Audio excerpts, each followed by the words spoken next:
The screaming stopped at exactly 11:47 that October night. Josiah Halberd lowered his rifle, steam rising from the barrel in the mountain cold, and watched the last ember of the campfire die beneath a boot that would never walk again. This is the story of how an entire family turned the Appalachian wilderness into their personal hunting ground, where the prey walked on two legs and carried everything they needed to survive winter. The ridgeline above Perdition Creek had always been unforgiving territory. Pine needles carpeted the forest floor in a thick, silent mat that muffled footsteps, while the air carried the perpetual scent of wood smoke and something else, something metallic that locals learned not to investigate. When you pressed your palm against the bark of those ancient oaks, the roughness felt like dried blood under your fingernails. In 1866, the Cumberland Mountains of northern Alabama were a place where maps ended and rumors began. The Civil War had left the region scarred, lawless, and forgotten. Federal troops had moved on to other territories, leaving scattered communities to fend for themselves among the hollows and ridges where civilization thinned to nothing. It was into this wilderness that travelers ventured, drawn by promises of gold, timber, and fresh starts. They came in covered wagons, on horseback, on foot, carrying everything they owned, and trusting that the mountain people would show them the same hospitality their grandparents had shown each other. They trusted wrong. The Halberd family had lived on Perdition Ridge for 3 generations. But 1866 marked the year they stopped simply surviving and started thriving. Josiah, the patriarch, stood 6 feet 4 inches in his bare feet and could track a deer for 20 miles without losing the scent. His wife, Emmeline, had hands that could skin a rabbit in 30 seconds or sew a quilt that would last decades, depending on what the day required. But it was their method of sustaining themselves through the brutal mountain winters that separated them from their neighbors, while other families preserved venison and traded with lowland settlements. The Halberds had discovered a more reliable source of provisions, one that walked directly to their door. Travelers always carry the best supplies, Josiah would tell his children around the fire. City folk pack like they're feeding an army. One family can last us months. State records from 1866 show 43 people reported missing along the Cumberland Trail between September and November. Federal investigators attributed the disappearances to Confederate deserters, wild animals, and treacherous terrain. They never suspected that an entire family was systematically eliminating anyone foolish enough to make camp within 15 miles of Perdition Ridge. The first documented incident occurred on September 15th, when the Ashford family, Emmeline Ashford, her husband Sylvester Radcliffe, and their 2 young children failed to reach the settlement of Cedar Falls. Their wagon was found a week later, stripped of supplies, the horses gone, and no trace of human remains. But human remains were exactly what the Halberds were hiding. Behind their cabin, concealed by a natural outcropping of limestone and thick mountain laurel, lay what locals would later call the pit, a natural depression in the earth, roughly 20 feet across and 12 feet deep, lined with stones and equipped with a drainage system that fed directly into the underground streams threading through the mountain. Here, the Halberds processed their seasonal harvest. The family had perfected their technique over months of trial and error. Josiah and his eldest son Ezekiel would scout the main trail, identifying promising targets, families with children, lone travelers with heavy packs, anyone who appeared well supplied and unlikely to be missed quickly. They never struck immediately. Instead, they watched, learning the travelers' routines, their weaknesses, their guard schedules. When the moment was right, usually during the pre-dawn hours when exhaustion made people careless, they would move with the silent efficiency of wolves separating a sheep from the herd. But the Halberds weren't just killers. They were businessmen. Every item from each target was cataloged, preserved, and either used immediately or stored for winter. Clothing was redistributed among family members or traded in distant settlements where no one asked questions. Tools became part of their expanding operation. Weapons strengthened their arsenal, and the meat. Winter was coming. The mountain laurel grew thick that year, which old-timers said meant a harsh season ahead. The Halberds watched their stores grow with each successful hunt, while their neighbors prepared for months of salt, pork, and whatever game they could trap in the snow. None of those neighbors wondered why smoke rose from the Halberd chimney day and night, or why the family never seemed to struggle during the lean months when other families went hungry. But someone was watching. Someone was asking questions. Helena Merriweather had been asking the wrong questions all season, and now she stood at the edge of the tree line above Perdition Ridge, staring down at the Halberd cabin through a spyglass she'd borrowed from her dead husband's war kit. What she saw in that circular lens would either make her the savior of the Cumberland Mountains or the next name carved into Josiah's private tally board. What would you do if you discovered your neighbors were the monsters parents warned their children about? Helena was about to find out that some discoveries carry a price steeper than the mountain trails themselves. Before we continue down this blood-soaked trail, take a moment to let us know where in the world you're watching from and what time it is there. We love connecting with our global community of truth seekers. If this story is already raising the hair on your arms, hit that like button and subscribe, because what you've heard so far is only the beginning. The screaming that stopped at 11:47 was just the first voice to be silenced that autumn, and Helena Merriweather's spyglass was about to reveal horrors that would turn the mountain community's understanding of evil completely inside out. Helena's breath fogged the spyglass lens as she watched Quentin Blackthorne drag something heavy across the Halberd yard at 3 a.m. The bundle left a dark trail in the frost-covered grass, and when moonlight caught the fabric, she recognized the blue calico dress that Mrs. Honoria Southwell had been wearing when her family passed through Cedar Falls 2 days earlier.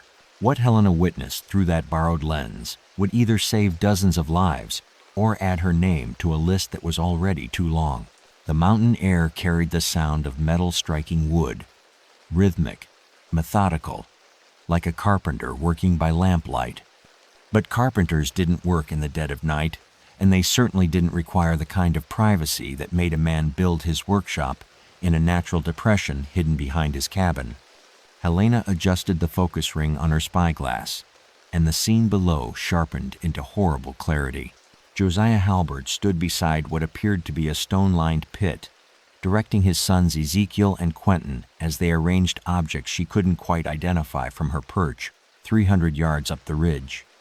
Emmeline moved between them with practiced efficiency, carrying bundles wrapped in canvas. The entire family worked with the coordination of people who had performed these same tasks many times before. Helena had come looking for answers about her missing neighbors, the Southwell family, the Ashfords, old Samuel Winthrop, who'd been traveling to rejoin his regiment. All had vanished along the same stretch of mountain trail over the past 6 weeks. But as a widow living alone, her concerns had been dismissed by the few remaining men in Cedar Falls. Mountain takes people, Deputy Marshal Lionel Brackett had told her when she'd reported the disappearances. Always has, always will. Could be bears, could be deserters, could be they just lost their way. Best not to go borrowing trouble. Mrs. Merriweather.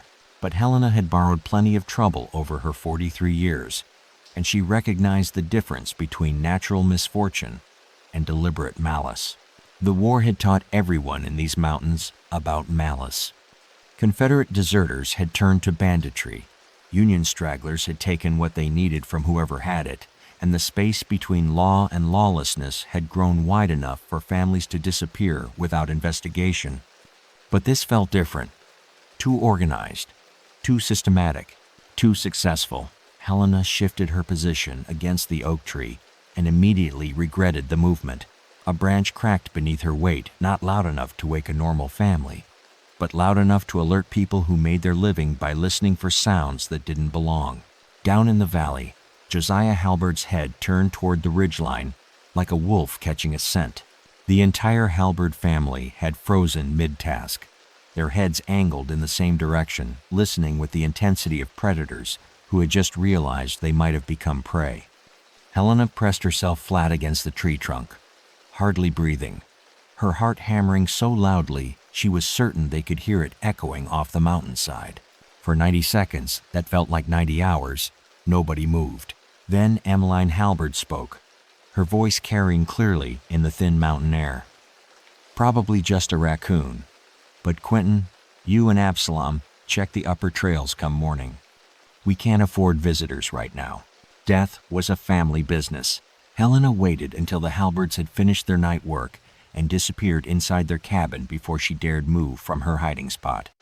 The walk back to her own homestead took 2 hours through terrain she could navigate, blindfolded. But tonight, every shadow looked like a Halberd sun, and every snapping twig sounded like a rifle being cocked. By the time she reached her cabin, Helena had made 3 decisions that would change the trajectory of everyone living within 20 miles of Perdition Ridge.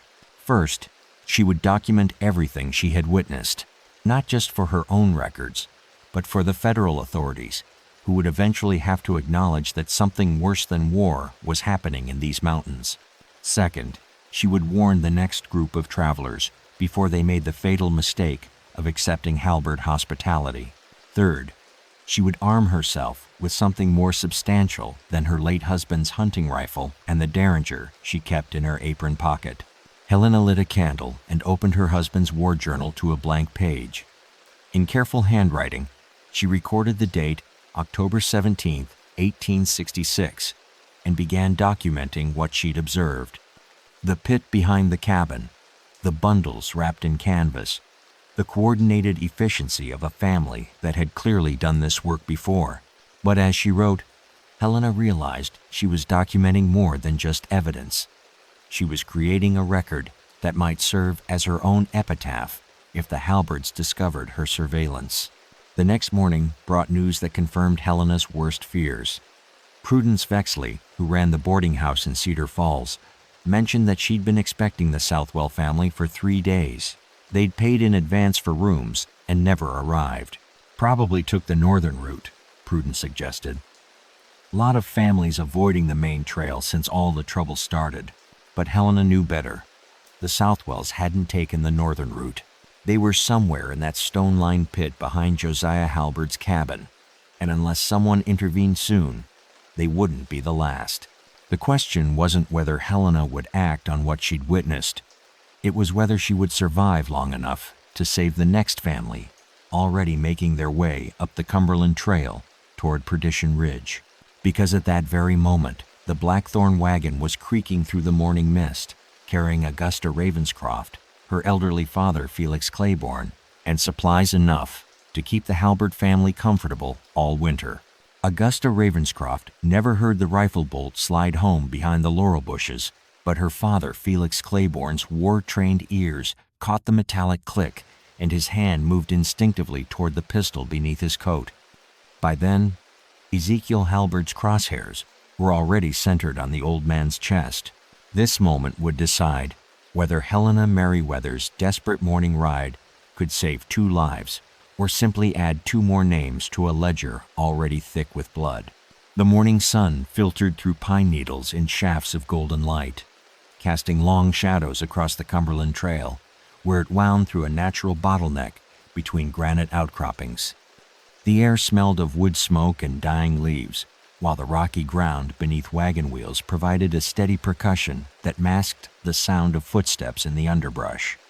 When you ran your fingers along the bark of these particular trees, the surface felt smooth from years of human touch, people seeking shelter, people hiding, people making their final stands. Augusta had been traveling for 6 days, accompanying her father on what they both understood would likely be his last journey into the mountains he'd called home before the war changed everything. Felix Claiborne had fought with the 15th Alabama Infantry until a Yankee Mini-A ball shattered his left leg at Stones River, sending him home to recover in time to watch his farm burn during Wilson's raid. Now, at 68, he was returning to settle old debts and retrieve family heirlooms buried in a tobacco tin beneath his former barn. Augusta, unmarried at 34 and practical to her core, had insisted on accompanying him despite his protests that the mountains were no place for a lady traveling with an invalid. The mountains, as it turned out, were no place for anyone traveling without an army. Helena Merriweather had been riding hard since dawn, her late husband's cavalry horse, lathered with sweat as she pushed through deer trails and logging paths in a desperate attempt to intercept the Blackthorn wagon before it reached Halberd territory. She'd spotted their dust cloud from her cabin porch, at first like two people, one wagon, loaded with supplies, and heading directly into the spider's web that Josiah had been weaving for months. But Helena wasn't the only one who'd spotted the approaching travelers. At 7:30 that morning, Quentin Halberd had taken his position behind a fallen oak that commanded a clear view of the trail's narrowest point. His brother Absalom had circled around to cut off any retreat, while their father Josiah waited in the cabin, ready to play the role of concerned mountain host when the surviving travelers needed somewhere to recover from their ordeal. They had performed this choreography 17 times since spring, and they had never missed their mark. The Claiborne wagon rounded the bend, just as Helena's horse burst from the tree line 300 yards ahead, her voice carrying across the mountain air in a scream that froze everyone's blood. "Don't stop, they're going to kill you." Felix Claiborne's combat instincts saved his life in the first 5 seconds. Instead of stopping to process Helena's warning, he slapped the reins hard across his horses' backs and shouted at Augusta to get down. The wagon lurched forward, just as Quentin's rifle cracked from the underbrush, the bullet punching through the wooden seat, where Felix's spine had been a heartbeat earlier. But Augusta, raised on stories of mountain hospitality and trained to trust strangers who offered help, stood up in the wagon bed and waved at Helena. "What's wrong? Who's trying to kill us?"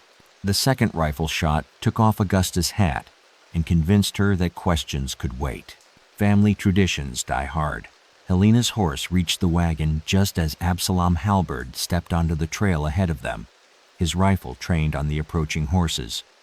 At this range, even a mediocre marksman couldn't miss, and Absalom had been shooting mountain game since he was old enough to hold a gun steady.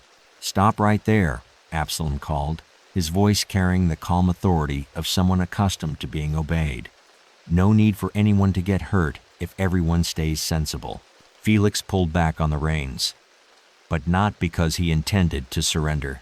In one smooth motion, he drew his service revolver and put a round through Absalom's shoulder, spinning the young man around and sending his rifle clattering across the rocky ground. The old soldier still had some fight in him. Helena reached the wagon as gunfire erupted from multiple positions in the surrounding woods. "Follow me," she shouted, wheeling her horse toward a gap between two boulders that led to an old mining trail. "There's a way through the rocks." But as they raced toward what Helena hoped was safety, she realized the Halberds had been planning for exactly this contingency. The mining trail led to a dead-end canyon where the family had been driving trapped animals for generations. What separated human prey from four-legged game, Helena was about to discover, was the ability to recognize a trap before it closed completely, and the courage to turn and fight, even when the odds suggested that surrender might be the smarter choice. How do you outrun predators who know every trail, every hiding place, every escape route in 100 square miles of wilderness? The answer lay not in running, but in understanding that some battles could only be won by turning the hunters into the hunted. And Helena Merriweather was about to give the Halberd family their first taste of what it felt like to be prey. The mining trail ended at a wall of granite 30 feet high, with Helena's horse pawing frantically at the loose shale, while rifle shots echoed off the canyon walls like thunder trapped in a stone bottle. Felix Claiborne levered another round into his revolver and realized they had approximately 90 seconds before the Halberd boys closed the distance and turned their desperate flight into an execution. This dead-end canyon would either become their tomb or the place where they discovered that even the most experienced predators could make fatal miscalculations about their prey. The canyon walls rose on 3 sides like the interior of a stone cathedral, their surfaces scarred by decades of pickaxe work and black powder blasting. The air tasted of granite dust and old gunpowder, while patches of moss clung to the rock face wherever mountain springs had carved channels through the stone. When Helena pressed her palm against the canyon wall, searching for handholds that might lead to escape, the surface felt cold and slick, with moisture that never saw direct sunlight. But Helena wasn't looking for handholds. She was looking for something her late husband had mentioned in his letters. Something about the old Cherokee silver mine that honeycombed this section of the mountains, with tunnels that connected to caves 20 miles away.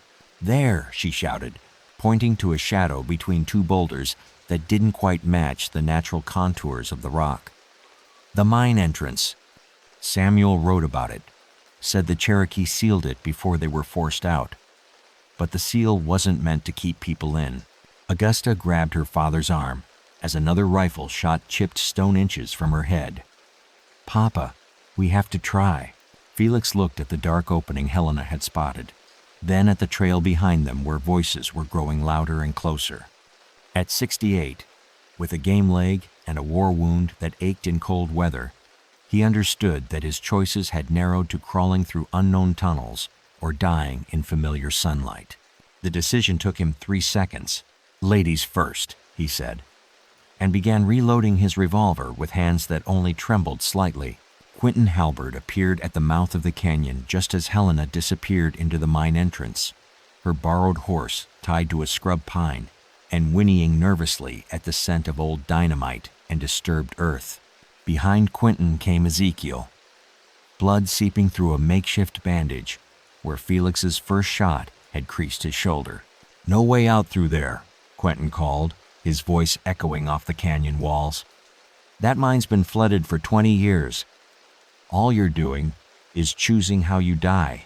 But the Halberd boys had never bothered to explore the sealed Cherokee workings, and they didn't know about the natural limestone caves that connected to underground streams flowing toward the Tennessee Valley. They'd used this canyon to trap everything from deer to deserters, but they'd never had to pursue anyone desperate enough to risk the old mine shafts.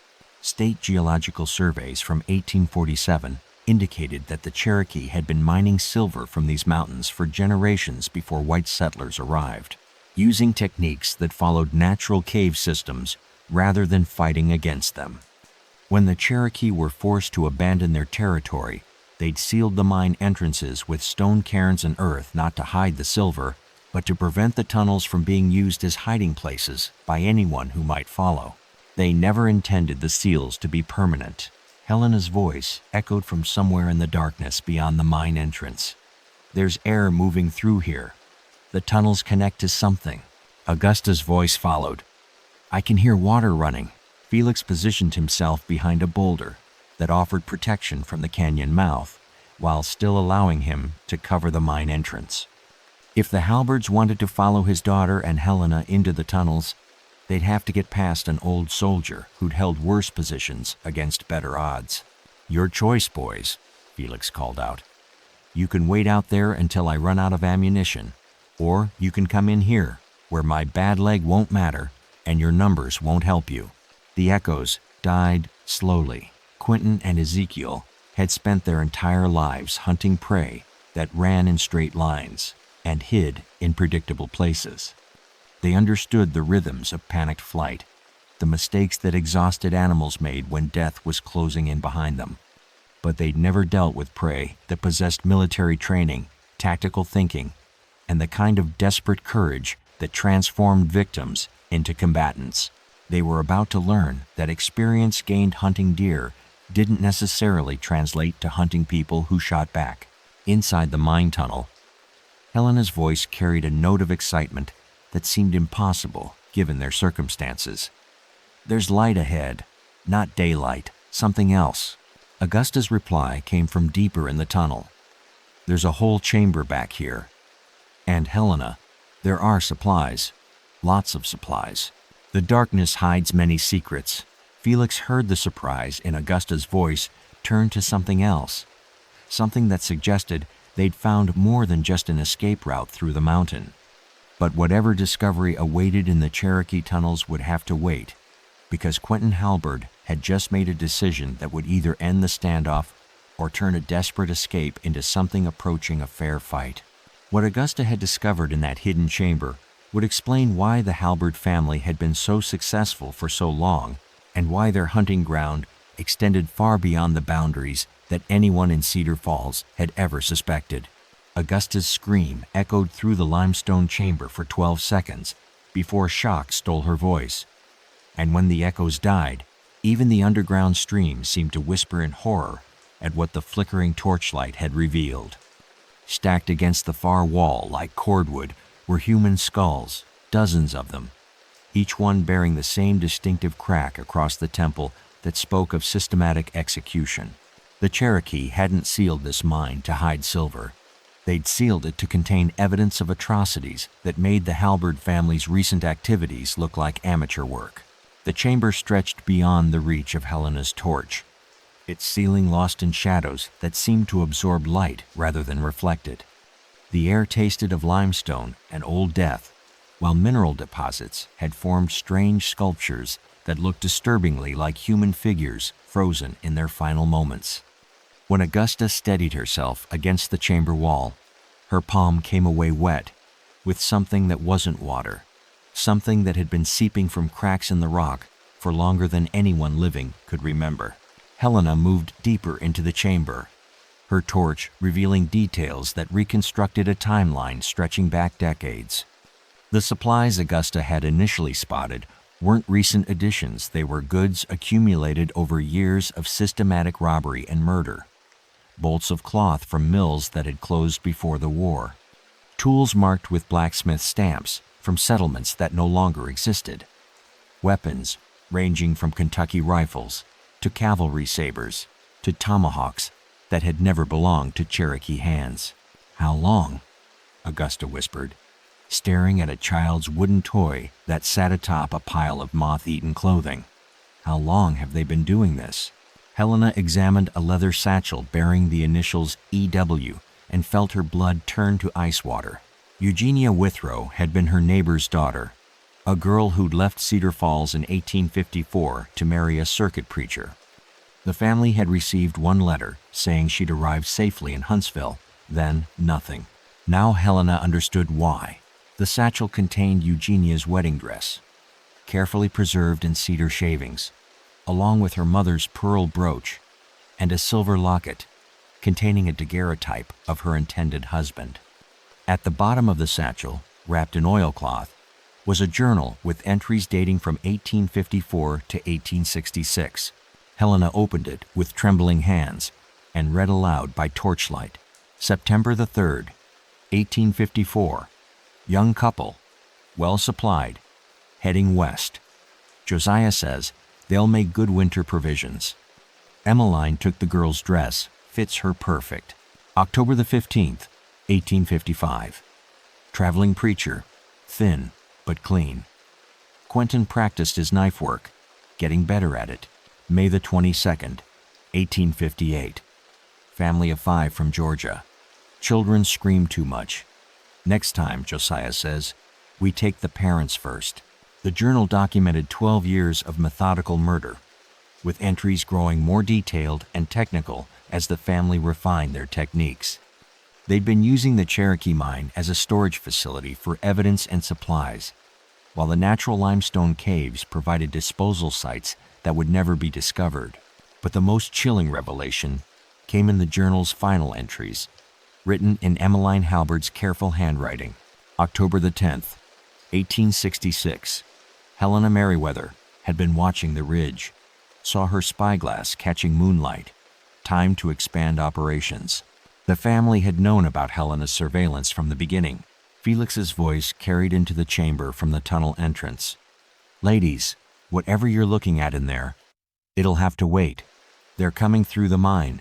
But Helena was reading the journal's last entry, dated just 3 days earlier, October the 14th, 1866. Federal Marshal asking questions in Cedar Falls. Lionel Brackett getting nervous about all the disappearances. Time to clean house and move operations south. But first, deal with the widow. Augusta grabbed Helena's arm. They've been planning to kill you all along. This wasn't random, they knew you were watching. Helena closed the journal and tucked it inside her coat. The evidence in this chamber could hang the entire Halberd family, but only if they survived long enough to present it to authorities who would listen. Behind them, the sound of boots on stone grew louder, accompanied by the scraping of metal against rock, and Quentin Halberd's voice. "Only way out is back the way you came. Might as well save everyone some trouble." But Helena had noticed something else in the chamber, a natural draft that seemed to flow toward the back wall, where shadows concealed what looked like another tunnel entrance. The Cherokee hadn't just used this mine for storage, they'd used it as part of an escape route that connected to cave systems extending throughout the mountains.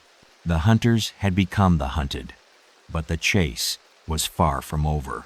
What Augusta found behind the false wall would explain not just how the Halberd family had evaded detection for 12 years, but why federal authorities had been actively protecting them, and why Helena's evidence might not be enough to stop what was coming to Cedar Falls that very night. Felix's rifle cracked once, then twice, followed by angry shouts and the sound of someone stumbling in the tunnel darkness. The old soldier was buying them time, but time for what, escape, or a final stand in a chamber lined with the bones of everyone who'd tried to escape before them?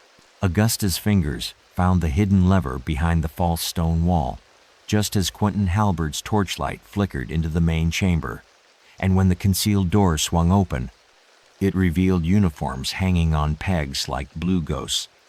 Union Army uniforms with lieutenant's bars, captain's insignia, and one bearing the silver eagles of a full colonel. What lay behind that wall would expose a conspiracy that reached from the Cumberland Mountains all the way to Washington, where certain federal officials had been paying the Halberd family very well to eliminate specific types of travelers. The hidden chamber smelled of leather oil and tobacco, while condensation dripped steadily from stalactites that had been carved into unnatural shapes. Shapes that looked suspiciously like letters and numbers, as if someone had been using the ceiling as a massive record-keeping system. When Augusta ran her hand along the wall, the limestone felt smooth and deliberately worked, polished by years of human contact, and marked with scratches that formed patterns too regular to be natural. Helena followed Augusta through the concealed entrance, her torch revealing a space that had been converted into something between a military quartermaster's depot and a clandestine meeting room.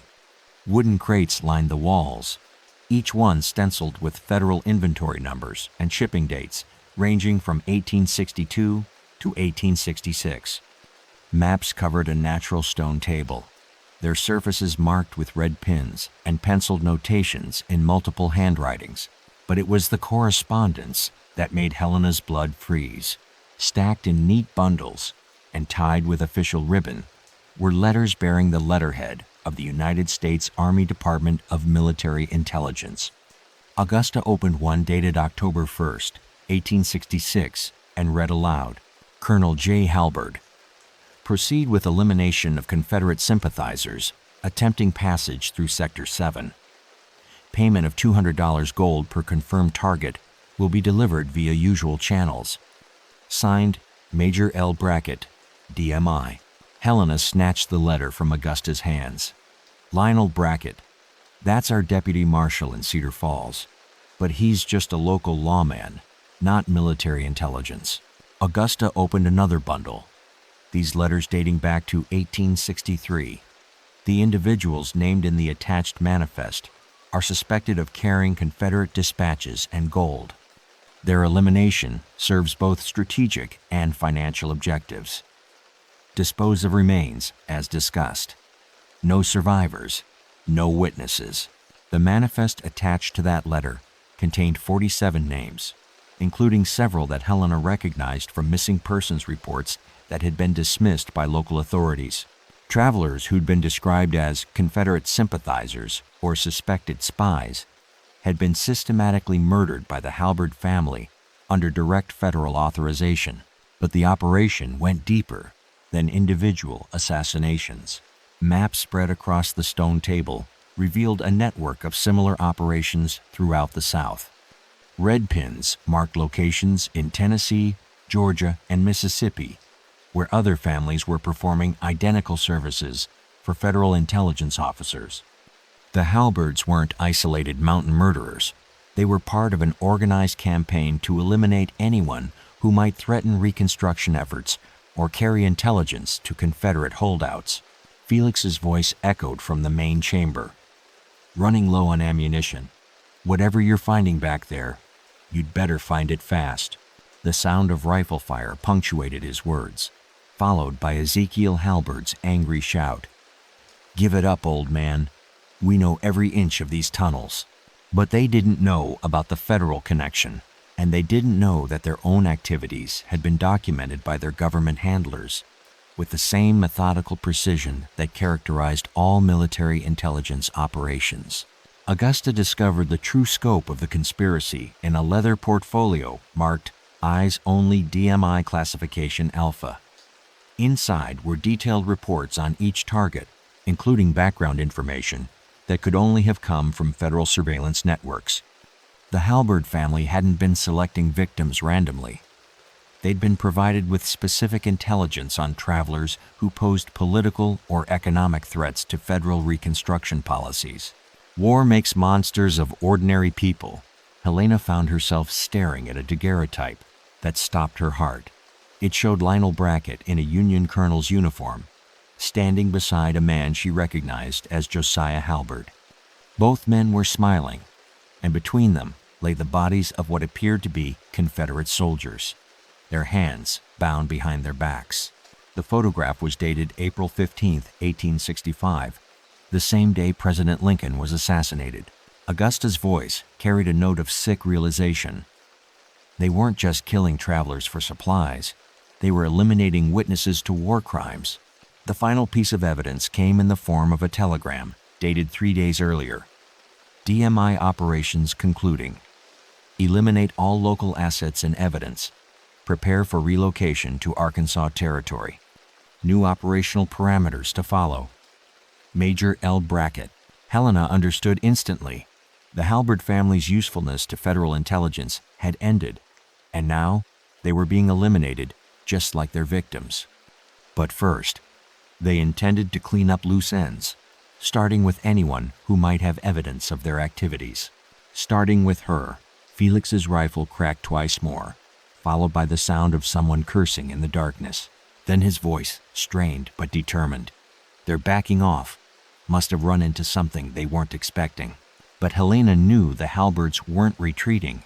They were regrouping, and with federal authorization to eliminate witnesses and destroy evidence, they had resources and support that went far beyond what 3 trapped civilians could fight. Unless those civilians had just discovered evidence that could bring down a conspiracy reaching into the highest levels of military intelligence, and unless they could find a way to get that evidence to someone with the authority to act on it. The question wasn't whether they could escape the Cherokee tunnels alive. It was whether they could expose the truth before Lionel Brackett and his federal handlers silenced everyone who knew about DMI's mountain execution. Squad.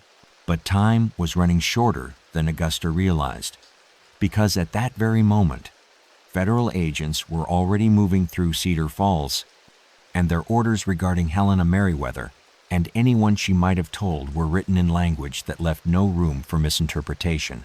The explosion that collapsed the main tunnel entrance at 10:36 p.m. could be heard 15 miles away in Cedar Falls, where federal agents were already breaking down doors and arresting anyone who might have spoken to Helena Merriweather in the past month. The blast sealed Quentin and Ezekiel Halberd inside the Cherokee mine forever, but it also cut off the only escape route that Augusta had mapped through the limestone caves. This was the moment when a conspiracy designed to eliminate witnesses discovered that some secrets refused to stay buried, even when you bury them under a mountain of stone. The sound of falling rock echoed through the hidden federal chamber like the collapse of civilization itself. Dust choked the air, while stalactites crashed down onto the maps and correspondence that documented 12 years of government-sanctioned murder. The limestone walls cracked and shifted, but held Cherokee, Engineering had been built to last centuries, not decades. Felix's voice carried through the settling debris. Cave-in blocked the main passage. We're sealed in. But Helena had been studying the federal maps while Augusta gathered the most damning evidence into a leather satchel, and those maps revealed something the Halberds had never discovered. The Cherokee hadn't just built one escape route through these mountains. They'd built 3, each one leading to different valleys, different settlements, different opportunities to disappear into the wilderness, with evidence that could hang every federal officer involved in DMI's mountain operations. The question was whether they could reach one of those alternate routes before the mountain finished what the Halberd family had started. Augusta pressed her ear against the chamber's back wall, listening for the sound of moving air that would indicate another passage. "Here," she called, running her hands along what appeared to be solid stone until her fingers found purchase on a hidden handle. "There's another door." This passage opened into a natural cave system that the Cherokee had widened just enough to accommodate single-file movement. The walls glistened with mineral deposits that caught their torchlight like frozen tears, while an underground stream provided a constant whisper that masked the sound of their footsteps. When Helena touched the cave walls, the stone felt warm, heated by geothermal springs that fed into the Tennessee River system 40 miles south. But they weren't the only ones moving through the mountain that night. Federal agents had reached the Halberd cabin at sunset, expecting to coordinate with Josiah and Emmeline for the final phase of their evidence elimination. Instead, they'd found signs of a gun battle, blood trails leading toward the old mine workings, and 2 family members who should have been available to receive new orders. Major Lionel Brackett stood in the Halberd parlor, studying the scene with the practiced eye of someone who'd spent 4 years cleaning up military disasters. "Search the property," he told his men. "Find the family, find the witnesses, find anything that connects them to federal operations." But what they found was worse than missing witnesses. They found evidence that Josiah Halberd had been keeping records that weren't supposed to exist. Hidden beneath the floorboards where Emmeline's journal had been discovered, federal agents uncovered a second cache of documents. These weren't family records of their victims. These were Josiah's insurance policy against his government handlers. Detailed accounts of every federal order, every payment, every target specifically designated by military intelligence, names, dates, amounts, and photographic evidence of federal officers participating in executions that violated every law governing military conduct during wartime. Brackett read through the documents with growing alarm. Josiah Halberd had documented everything, creating a complete record that would expose not just the mountain operations, but similar DMI activities throughout the occupied South. If this evidence ever reached congressional investigators or newspaper editors, it would destroy careers and potentially bring down entire departments within the War Office. "Burn it," Brackett ordered. "All of it. The cabin, the outbuildings, everything." But as flames began consuming the Halberd property, one of Brackett's subordinates made a discovery that changed everything. "Sir, we found the mine entrance. There are recent tracks leading into the tunnels. Multiple people, including at least one woman, Helena Merriweather, was somewhere inside that mountain. And if she'd found the federal documents that Josiah had hidden in the Cherokee chambers, she possessed evidence that could expose the entire conspiracy. The mountain holds its secrets close." Inside the cave system, Helena's group had been following the underground stream for 2 hours when they heard voices echoing from passages they'd already explored. Federal agents had found the mine entrance and were systematically searching every tunnel, every chamber, every possible hiding place.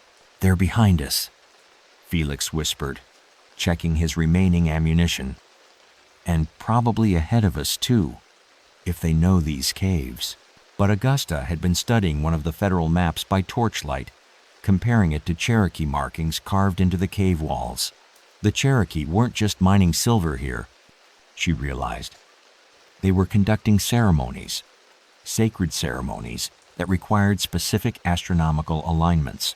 Helena followed Augusta's reasoning, which means these caves connect to openings that face east toward the sunrise. Natural calendar markers. The eastern passages would emerge somewhere on the opposite side of the mountain range, potentially dozens of miles from federal search teams.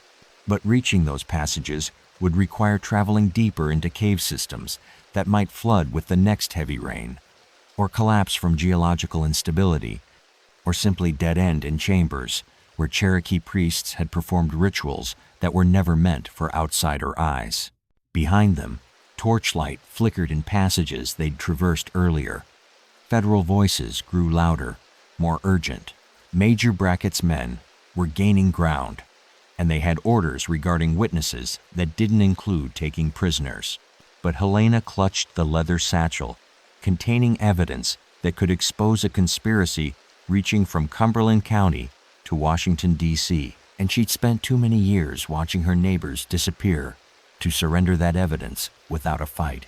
What waited for them in the sacred Cherokee chambers would either provide the final piece of evidence needed to destroy DMI's mountain operations, or it would become the tomb where the last witnesses to federal war crimes joined the bones of everyone who'd tried to expose the truth before them.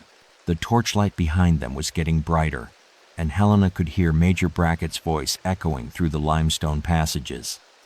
Find them, kill them, burn everything.